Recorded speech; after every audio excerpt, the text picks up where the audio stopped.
নমস্কার। যুক্তি তর্ক সঙ্গে অর্কই আপনাদের স্বাগত। আপনাদের সঙ্গে আমি অর্কপ্রভ সরকার।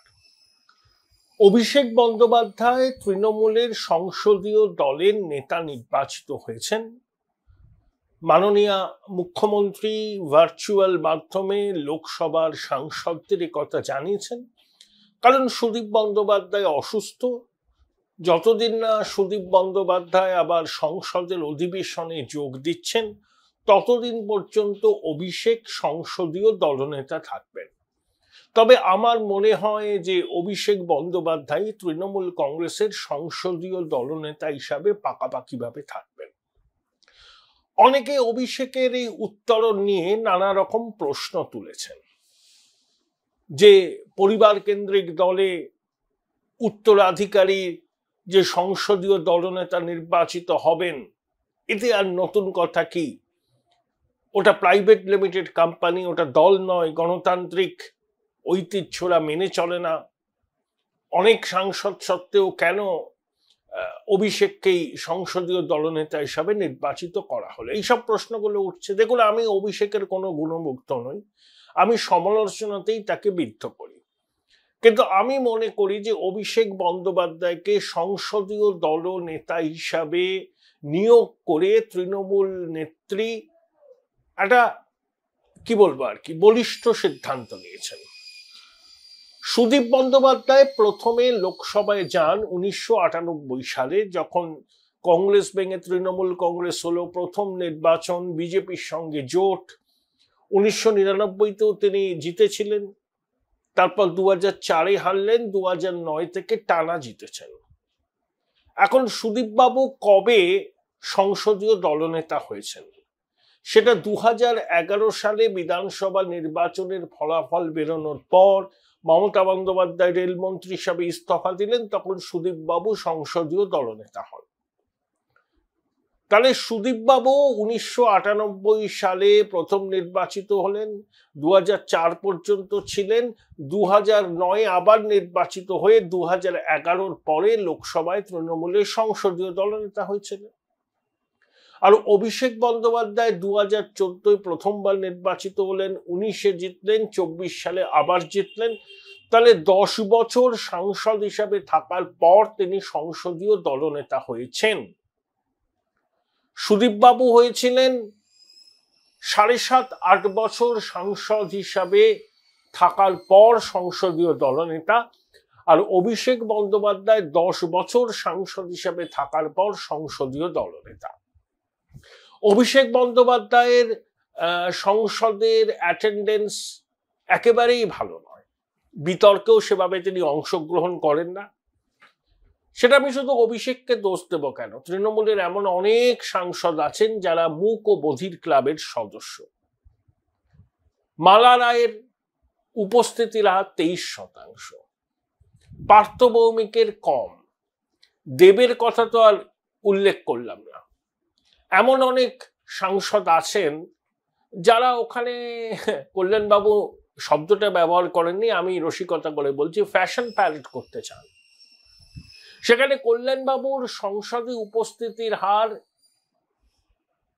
সাংসদদের গড়ের থেকে বেশি, 89%, যেখানে সাংসদদের অ্যাভারেজ উপস্থিতিরা 87%। কল্যাণবাবু হাইকোর্টে প্র্যাকটিস করেন, সুপ্রিম কোর্টে প্র্যাকটিস করেন, তারপরেও লোকসভাতে তার উপস্থিতি এবং তার বিতর্কে অংশ নেবার হার উল্লেখযোগ্য। এখন প্রশ্ন হলো, কল্যাণ বন্দ্যোপাধ্যায়ের মতো ভেটারেন এমপিকে সংসদীয় দলনেতা না করে অভিষেককে করা হলো কেন? এখন দেখুন, অভিষেক বাংলা, হিন্দি, ইংরেজি এই 3টে ভাষাই যথেষ্ট সাবলীলভাবে বলতে পারে। বক্তব্য অন্তঃসার শূন্য, কিন্তু স্পষ্টভাবে নিজের কথাটা বলতে পারে, ফ্ললেস ইংরেজিতে এবং ফ্ললেস হিন্দিতে। একজন পার্লামেন্টেরিয়ানের পক্ষে এটা কিন্তু খুব সুবিধা, যিনি যখন সংসদে দলের প্রতিনিধিত্ব করছেন তখন হিন্দি এবং ইংরেজিতে সরগড়া হওয়া। সেটা অভিষেক যথেষ্ট দক্ষ।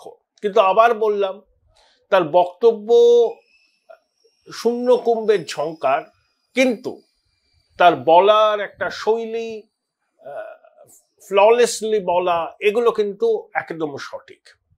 এখন দেখুন 2019 সালে লোকসভা নির্বাচনে বিজেপি 18টা আসন পেল, বাংলা জুড়ে রব উঠে গেছিল যে এবার বিজেপির সরকার আসছে। তখন অভিষেক প্রশান্ত কিশোরকে রোপিন করলেন, দিদিকে বলো ইত্যাদি নানা কর্মসূচি, বাংলা নিজের মেয়েকে চায়, এই স্লোগান ক্লিক করলো, তৃণমূল ক্ষমতায় এলো 2021 সালে। 2024-এর লোকসভা নির্বাচন অত্যন্ত কঠিন নির্বাচন ছিল, বিজেপি অত্যন্ত অ্যাগ্রেসিভ ছিল। অনেক সমীক্ষক বলছিলেন বিজেপি 28-29টা আসন পাবে, তৃণমূলের সিঙ্গেল ডিজিটে নেমে যেতে পারে, কিন্তু ফলাফল হলো তৃণমূল 29, বিজেপি 12। কিন্তু অভিষেক বন্দ্যোপাধ্যায় নির্বাচনের প্রচার কৌশল, গুটি সাজানো, আইপ্যাকের সঙ্গে সমন্বয় করা, প্রার্থী বাছাই প্রভৃত ক্ষেত্রে উল্লেখযোগ্য ভূমিকা নিয়েছিলেন। যদিও সুদীপ বন্দ্যোপাধ্যায়, মালা রায়, কল্যাণ বন্দ্যোপাধ্যায় টিকিট পান, এটা অভিষেক চাননি এবং এদের প্রচারেও চাননি। অভিষেক প্রচারে গেলে এদের বাড়তি কোনো অ্যাডভান্টেজ হতো কিনা আমি জানি না, কিন্তু উনি চাননি। তারপর যেদিনকে ফলাফল বেরোলো লোকসভা নির্বাচনে, তখন সুব্রত বক্সী রাজ্য সভাপতি বলেছিলেন যে মমতা বন্দ্যোপাধ্যায় এবং অভিষেক বন্দ্যোপাধ্যায়ের নেতৃত্বেই এই জয় সাধিত হয়েছে। সঙ্গে সঙ্গে মমতা বন্দ্যোপাধ্যায় বলেছিলেন যে এটা টিমের জয়, সবার অবদান আছে, এবং অভিষেক বন্দ্যোপাধ্যায় পাশে দাঁড়িয়ে এই অবস্থায় তিনি সুদীপ বন্দ্যোপাধ্যায়কে সংসদীয় দলনেতা হিসাবে ঘোষণা করেন। অর্থাৎ অভিষেক 2019-এ আইপ্যাককে আনলো, দিদিকে বলো, বাংলা নিজের মেয়েকে চায়, এইসব কর্মসূচি স্লোগানকে সামনে রেখে তৃণমূলকে ভোট বৈতরণী পার করালো। 2024 সালেও তৃণমূলের 29টা আসন জয়ের পিছনে অভিষেকের ভূমিকা অনস্বীকার্য। কিন্তু অভিষেককে কি মমতা বন্দ্যোপাধ্যায় তার যে গুরুত্ব পাওয়ার কথা ছিল সেটা দিয়েছিলেন? উনি এয়ার অ্যাপারেন্ট, উনি সঞ্জয় গান্ধীর মতো এক্সট্রা কনস্টিটিউশনাল অথরিটি ভোগ করেন, এগুলো এই প্রচার তো আছে, এগুলো অনেকটাই সত্যি, নিরাপত্তার বহর নিয়ে ঘোরেন। কিন্তু তিনি আপনার 4 অগাস্ট দুপুর পর্যন্ত একজন সাধারণ সাংসদ ছিলেন তৃণমূল এবং সর্বভারতীয় সাধারণ সম্পাদক। তাহলে অভিষেক কি আরো কিছু প্রত্যাশা করতে পারতেন না? অন্তত তাকে সংসদীয় দলনেতা পদটা দেওয়া হোক, কিন্তু মমতা বন্দ্যোপাধ্যায় দিতে চাননি, এখন বাধ্য হয়ে তিনি দিলেন। তাই অভিষেকের এই উত্তরণ আমি কিন্তু মোটেই অন্যভাবে দেখতে রাজি নই। আমি অভিষেকের ভক্ত নই, আমার ভিউয়াররা জানেন, তারা আমাকে বলতেই পারেন আপনি কি আবার অবস্থান বদল করলেন, কিন্তু না, সত্যের খাতিরে আমার মনে হয় যেটা বলার সেটা অবশ্যই বলতে হবে। কল্যাণ বন্দ্যোপাধ্যায় খুব ভোকাল, কিন্তু আমি কল্যাণ বন্দ্যোপাধ্যায়ের বক্তব্য শুনেছি অনেক জায়গায়। এতদিন তিনি সংসদে আছেন, সুপ্রিম কোর্টেও প্র্যাকটিস করেন, কিন্তু তার হিন্দি বলুন বা ইংরেজিতে বলুন, তার কিন্তু সেরকম সাবলীল বিষয়টা নেই। তিনি বলেন, হিন্দিতে বলেন, ইংরেজিতে বলেন, কিন্তু তার বক্তব্য শুনলে বোঝা যায় তিনি এই দুটো ভাষাতে খুব একটা সড়গড় নন। একজন সাংসদকে তিনি যদি সর্বভারতীয় রাজনীতিতে প্রাসঙ্গিক হতে চান, হিন্দি এবং ইংরেজিতে সড়গড় হওয়াটা একটা অবশ্য কি বলবো আর কি, এই গুণটা তাকে থাকতেই হবে। এটাকে কেউ অন্যভাবে বিচার করতেই পারেন, কিন্তু আমি মনে করি যে বাস্তবতা, সেই বাস্তবতাটাকে স্বীকার করাই ভালো। সেজন্য অভিষেকের উত্তরণ নিয়ে অনেকে গেল রব তুলেছেন, আমি কিন্তু গেল রব তুলতে রাজি নই। আমার মনে হয় এটা একটা বলিষ্ঠ সিদ্ধান্ত এবং অভিষেক কিন্তু এটা ডিজার্ভ করতেন। দেখুন, অভিষেক তো উপমুখ্যমন্ত্রী হতে চেয়েছিলেন, কিন্তু মমতা বন্দ্যোপাধ্যায় কাউকেই উপমুখ্যমন্ত্রী করবেন না। তিনি ক্ষমতা 1 ছটাকও ছাড়তে চান না। তিনি জানেন যে অভিষেককে যদি উপমুখ্যমন্ত্রী করা হয় তাহলে একটা সমান্তরাল ক্ষমতার কেন্দ্র হবে।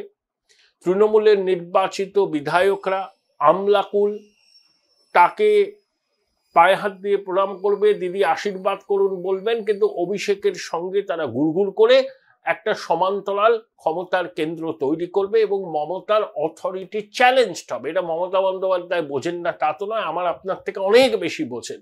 যতই অভিষেক তার ইয়ার অ্যাপারেন্ট হন না কেন, অভিষেক বয়সে নবীন, 37-38 বছর বয়স, এবং মমতা বন্দ্যোপাধ্যায় যতদিন সুস্থ থাকবেন এবং তিনি যদি ক্ষমতায় থাকেন তিনি মুখ্যমন্ত্রী থাকবেন, ওই জায়গাটায় তিনি কোনো কম্প্রোমাইজ করতে রাজি নন এবং কাউকে উপমুখ্যমন্ত্রী হিসাবে তিনি নিয়োগও করবেন না। কিন্তু যদি ঠেলায় পড়েন সেটা অন্য কথা।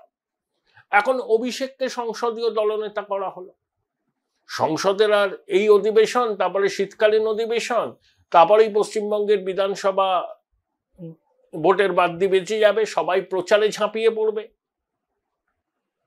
তারপর যদি সুদীপ বাবু ফিরে আসেন, আমার মনে হয় সুদীপ বাবু সংসদে আসলেও তিনি আর নতুন করে ওই পদের দাবিদার হবেন না এবং অভিষেকে সংসদীয় দলনেতা হিসাবে থাকবেন। এটা আপাতত কিছু নয়, এটা একটা চিরস্থায়ী বন্দোবস্ত। এখন অভিষেক যদি এই উপমুখ্যমন্ত্রীর দাবিতে অনড় থাকতেন, সেটা মমতা বন্দ্যোপাধ্যায়ের পক্ষে বিড়ম্বনার কারণ হতো। অভিষেকের হাতে আইপ্যাক, অভিষেকের হাতে তহবিল তৃণমূলে, আইপ্যাকের সঙ্গে মুখ্যমন্ত্রীর দূরত্ব বেড়েছিল, তিনি প্যাক বলেছিলেন। অভিষেকের ঘনিষ্ঠদের বিভিন্ন গুরুত্বপূর্ণ পদ থেকে সরিয়ে দিয়েছেন। দুজনের মধ্যে সম্পর্কের টানাপোড়েন আছে, কখনো কখনো অনেকে বলেন আস্থার ঘাটতি আছেন।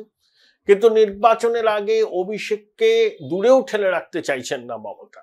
আবার রাজ্য রাজনীতিতে অভিষেক ছড়ি ঘোরাক, সেটাও তিনি খুব একটা চাইছেন না।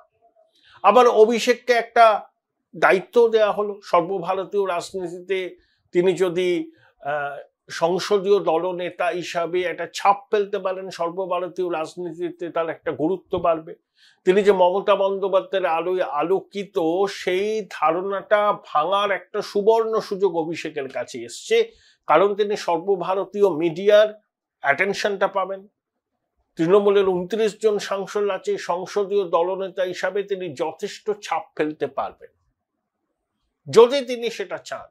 কিন্তু তিনি যদি বাধ্য হয়ে এই দায়িত্বটা গ্রহণ করেন এবং তার লক্ষ্য যদি তাকে পশ্চিমবঙ্গ বিধানসভায় উপমুখ্যমন্ত্রী হওয়া এবং ভবিষ্যতে তৃণমূল থাকলে মুখ্যমন্ত্রী হওয়া, তাহলে আলাদা কথা। কিন্তু অভিষেক আমার আপনার থেকে ভালো জানেন, তার যতই ইচ্ছা থাক, এই মুহূর্তে মমতা বন্দ্যোপাধ্যায় রাজ্য মন্ত্রিসভায় তাকে কোনো গুরুত্বপূর্ণ দায়িত্ব দেবেন না।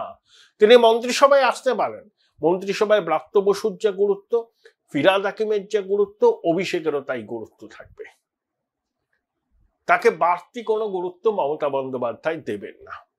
এখন সংসদীয় দলনেতা করা হয়েছে অভিষেককে, অভিষেকও তার এই ক্ষোভের বিস্ফোরণ আপাতত আর প্রকাশ করতে পারবেন না ঘনিষ্ঠ মহলে।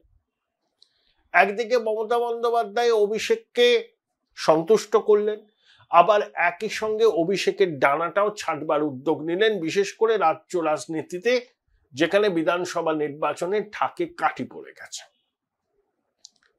দেখুন, কল্যাণ বন্দ্যোপাধ্যায় যে কথাগুলো বলেছেন আমি সর্বান্তকরণে সমর্থন করি, কারণ তিনি খুব ভোকাল। তৃণমূলের 29 জন সাংসদের মধ্যে আপনি হিসাব নিন, স্ট্যাটিস্টিক্স দেখুন, সংসদে স্ট্যাটিস্টিক্স পাওয়া যায় কজন প্রশ্ন করেছে, কজন সংসদে আসেন।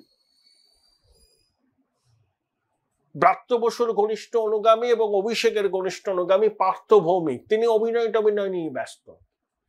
এই বাদল অধিবেশনে সংসদে তাকে কি দেখা গেছে আমি ঠিক জানি না। আমাদের শিক্ষামন্ত্রী যেমন নাটক টাটক নিয়ে ব্যস্ত থাকেন, ওই সমস্ত সামলে যদি সময় পান তখন বিকাশ ভবনে যান, পার্থবাবুও তেমনি। তাহলে আদার অ্যাক্টিভিটিস নিয়ে তিনি ব্যস্ত, ওর থেকে সময় বের করে বুড়ি ছোঁয়ার মতো সংসদে যান। এই যে তৃণমূল, শত্রুঘ্ন সিনহা, ওই অরূপ চক্রবর্তী, এসব অনেককে টিকিট দিয়েছে না, আগে তো অভিনেতা অভিনেত্রীদের দিত। তাদের পারফরমেন্স কি? এগুলো তো সেই নির্বাচনী কেন্দ্রের সাধারণ মানুষের সঙ্গে কার্যত প্রতারণা। কীর্তি আজাদ তৃণমূলের ব্যাপারটা এখন বোঝেনি, তিনি ওই কয়লা টয়লা পাচার নিয়ে সিবিআই তদন্ত চেয়ে চিঠি দিয়ে দিয়েছেন। এটা যে ঈশ্বর বিরোধিতা তৃণমূলের কাছে, সেটা কীর্তি আজাদ জানে না। হয়তো দীর্ঘদিন বিজেপি করেছিলেন তো মাঝে অপ্রাসঙ্গিক হয়ে গেছিলেন, কার্যত বানপ্রস্থে থাকা এই ভদ্রলোককে আবার সর্বভারতীয় রাজনীতির আঙিনায় নিয়ে এসছেন মমতা বন্দ্যোপাধ্যায়। কেন এনেছিলেন, কিসের জন্য এনেছিলেন উনিই জানেন। এখন বাংলা বাঙালি আবেগ নিয়ে কথা বলছেন। ইউসুফ পাঠানকে উড়িয়ে এনেছিলেন গুজরাট থেকে, কীর্তি আজাদকে বিহার থেকে, শত্রুঘ্ন সিনহাকে বিহার বলুন মুম্বাই বলুন সেখান থেকে। এত বাংলা বাঙালি দরদ ওনার, ওনাকে গুজরাট থেকে প্রার্থীকে উড়িয়ে আনতে হয়। এত বড় ভণ্ডামি আর দ্বিচারিতা, তো এগুলো তো মানুষের জানা উচিত এবং মানুষের বোঝা উচিত। Join Indian Institute of Hotel Management now. Right choice, right decision. কিন্তু সেই সব নিয়ে তো আমি প্রতিবেদন আগেও করেছি। এখন যেটা আমার এই প্রতিবেদনের মুখ্য উপজীব্য, একদিকে মমতা বন্দ্যোপাধ্যায় অভিষেককে একটু বার্তা দিলেন যে তোমায় গুরুত্বপূর্ণ দায়িত্ব দিয়েছি, ইউ ডিসচার্জ ইউর রেসপন্সিবিলিটি। আবার একই সঙ্গে রাজ্য রাজনীতির অন্দরে অভিষেকের প্রভাবটাকে একটু কমাবার চেষ্টা করলেন। দেখুন, অভিষেক তো স্ট্রিট ফাইটার নয়, ওর দিদির মতো, ওর পিসির মতো। ও প্লেনে করে নেমেছে, লিফটে করে উঠেছে, ছাত্র রাজনীতি করেনি, রাস্তায় নেমে প্রতিবাদ আন্দোলন করেনি, বিরোধী রাজনীতিটাই করেনি। ও বিরোধী রাজনীতি, রাস্তায় নেমে রাজনীতিটা কি সেটা বোঝে না। ও কর্পোরেট কায়দায় দল চালাতে চায়। কর্পোরেট কায়দায় একটা দল চলে না, সেটা আজ না হয় কাল অভিষেক বুঝবে। এখন ওর চতুর্দিকে একটা স্তাবকের বলয় আছে। তারা হ্যাঁ স্যার বলে না, হ্যাঁ স্যার বলে। আমলাকুলের একটা শ্রেণী আছে যেটাকে স্যার বললে হয়, ওরা বলে স্যার। ম্যাডাম বললে যেটা হয় সেটা বলে ম্যাডাম। এই সমস্ত স্তাবকরা যেমন দিদিকে ঘিরে রেখেছে, অভিষেককেও ঘিরে রেখেছে। কিন্তু অভিষেক উচ্চাকাঙ্ক্ষা আছে। সে মনে করে যে পশ্চিমবঙ্গের মসনদে বসা তার লেজিটিমেট রাইট। অধৈর্য হয়ে যায়, কারণ দেখছে তেজস্বী উপমুখ্যমন্ত্রী হয়ে গেছে, অখিলেশ এই বয়সে মুখ্যমন্ত্রী হয়েছিল। তাহলে অভিষেক ভাবছে আমি কি দোষ করলাম, আমি তো সামান্য একজন সাংসদ হিসাবেই রয়েছি। সেখান থেকে ওর একটা অবশ্যই উত্তরণ হয়েছে। আবার একই সঙ্গে রাজ্য রাজনীতিতে অভিষেক কতটা ছড়ি করাতে পারবে সেটাও কিন্তু দেখা। দেখুন, তৃণমূলের প্রার্থী তালিকা যখন চূড়ান্ত হবে তখন কিন্তু একটা গন্ডগোল হবে। অভিষেক চাইবে তার ঘনিষ্ঠদের বেশি সংখ্যায় টিকিট দিতে, মমতা বন্দ্যোপাধ্যায়টা কিছুতেই বরদাস্ত করবেন না। কারণ যদি তৃণমূল ধরুন 160-65টা আসন পায়, তখন মমতা বন্দ্যোপাধ্যায়ের নেতৃত্ব চ্যালেঞ্জের মুখে পড়ে যেতে পারে। তৃণমূলের মধ্যে থেকেই দাবি উঠতে পারে যে মমতা বন্দ্যোপাধ্যায়কে সামনে রেখে আমরা ভোটে গিয়েছিলাম, কিন্তু আমাদের আসন অনেক কমে গেছে, এখন নতুন মুখ দরকার সরকার পরিচালনায়। এবং অভিষেকের ঘনিষ্ঠরা যদি তৃণমূলের নির্বাচিত বিধায়কদের মধ্যে সংখ্যাগরিষ্ঠ হয়, তারা অভিষেককে মুখ্যমন্ত্রী করতে হবে এই দাবি তুলতেই পারেন। সেই পরিস্থিতিতে মমতা বন্দ্যোপাধ্যায়ের পক্ষে সেই দাবি কি একেবারে অগ্রাহ্য করা সম্ভব? তাকে অন্তত উপমুখ্যমন্ত্রীর পদটা অভিষেককে ছাড়তে হবে, সেটা মমতা বন্দ্যোপাধ্যায় জানেন। তাই তিনি চেষ্টা করবেন তৃণমূলের প্রার্থী তালিকায় অভিষেকের ঘনিষ্ঠরা থাকবেন, কিন্তু সংখ্যাগরিষ্ঠ প্রার্থী হবেন মমতা বন্দ্যোপাধ্যায়ের বিশ্বস্ত অনুগামীরাই। একমাত্র সেরকম একটা বন্দোবস্ত যদি তৃণমূল শেষ পর্যন্ত করতে পারেন, তাহলে যে পরিস্থিতি আসুক না কেন নির্বাচনের পরে মমতা বন্দ্যোপাধ্যায় অন্তত সুরক্ষিত থাকবেন। দেখুন, মোগল সাম্রাজ্যের পতন কি করে হয়েছিল? অভ্যন্তরীণ ও বহিরাগত। তৃণমূলের অভ্যন্তরীণ কোন্দল এতটাই যে একবার যদি টায়ে টুয়ে সংখ্যাগরিষ্ঠতার জায়গায় পৌঁছয়, তখন এই অভ্যন্তরীণ কোন্দল এমন জায়গায় পৌঁছবে সংখ্যাগরিষ্ঠতা থাকলেও শপথ নেওয়ার জায়গায় আসতে পারবে না তৃণমূল। তারপরে তো বিজেপির সাম দাম দণ্ডভেদ আছে। বহু বিধায়ক এখনো আছেন, ভবিষ্যতেও থাকবেন তৃণমূলের টিকিটে নির্বাচিত। তারা ফেন্স সিটার, হাওয়া বুঝছেন। একটু এদিক ওদিক হলেই তারা দর কষাকষি শুরু করবেন এবং তাদের কাছে বিজেপিতে যাওয়া কোনো ব্যাপার নয়। তারা ডিল মেকার এবং ডিল করতে তারা অভ্যস্ত। যেখানে ভালো দর পাবেন সেখানে তারা চলে যাবেন। এখানে তো কোনো মতাদর্শগত বিষয় নেই যে মতাদর্শের কারণে তৃণমূল করি। সম্পূর্ণটাই হচ্ছে ব্যক্তিগত চাওয়া পাওয়া, রোজগার, ব্যবসা এগুলো নিশ্চিত করার তাগিদ। তাহলে পরিস্থিতি সেরকম হলে, মানে যদি 160-65 তৃণমূল পায়, তখন একটা নতুন নাটক শুরু হতে পারে। একটা জিনিস বলে রাখি, এই মুহূর্তে ভোট হলে তৃণমূল সরকার করবে, কিন্তু ওই 160-65, বিজেপি ধরুন 125টা। কিন্তু আগামী 10 মাস বাদে নির্বাচন, তৃণমূলের পক্ষে ম্যাসিভ হাওয়া ওঠার সম্ভাবনা এই মুহূর্তে নেই, তবে বলা যায় না কখন কি হয়। হিন্দু ভোট কনসলিডেট করছে। এই যে পরিযায়ী শ্রমিক নিগ্রহের বিষয়টা নিয়ে তৃণমূল যে পথে নেমেছে, তার লক্ষ্য হচ্ছে মুসলিম ভোটকে একেবারে নিজের বাক্সে নিয়ে আসা, যাতে বাম কংগ্রেস ভাগ না বসাতে পারে। মুসলিম ভোট কনসলিডেট করলে হিন্দু ভোটও ইকুয়ালি কনসলিডেট করবে। তাহলে 220টা যে আসন আছে, যেখানে বিজেপি তৃণমূলের ভালো ফাইট, আমি 74টা ছেড়ে দিলাম, এখানে সংখ্যালঘু অধ্যুষিত, তৃণমূল অ্যাডভান্টেজ। কিন্তু 220টা আসনের মধ্যে সেখানে কিন্তু বিজেপি ভালো ফাইট দেবে। সেখানে যদি হিন্দু ভোটের মেরুকরণ 62-63% হয়, বিজেপি কিন্তু একেবারে তৃণমূলের ঘাড়ের কাছে নিঃশ্বাস ফেলবে, সেটা মমতা বন্দ্যোপাধ্যায় জানে। এই সব পরিস্থিতি বিবেচনা করেই কিন্তু খুব সচেতনভাবে অভিষেককে তিনি সংসদীয় দলের নেতা হিসাবে নির্বাচিত করেছেন। আর তৃণমূলের অলিকুনাত্ম, কল্যাণ আর মহুয়ার মধ্যে, এগুলো আপনারা সব জানেন, নতুন করে বলার কিছু নেই। কাদা ছোড়াছড়িটা আরো কতটা নিচে নামতে পারে সেটাই এখন আমাদের দেখতে হবে। Join Indian Institute of Hotel Management now. Right choice, right decision.